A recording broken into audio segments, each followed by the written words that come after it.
So ayun guys, ito yung bunga ng nipa. Ayan, napakahaba ng liig niyan. So ito, pwede kang kukuha ng gagawing suka dito o yung gagawing alak.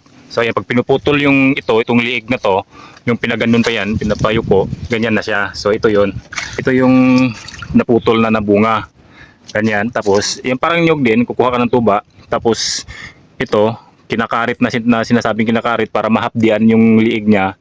Tutulo yung kanyang katas. Matamis yan, kaya ayan, pinapasok siya ng mga insekto dahil sobrang tamis nga yan. At ito yung ginagawang suka at nilulutong lambanog.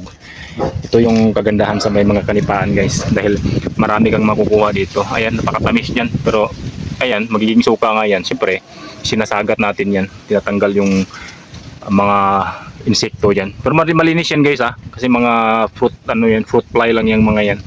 Hindi naman yan mga langaw. Ayan, sa loob siya.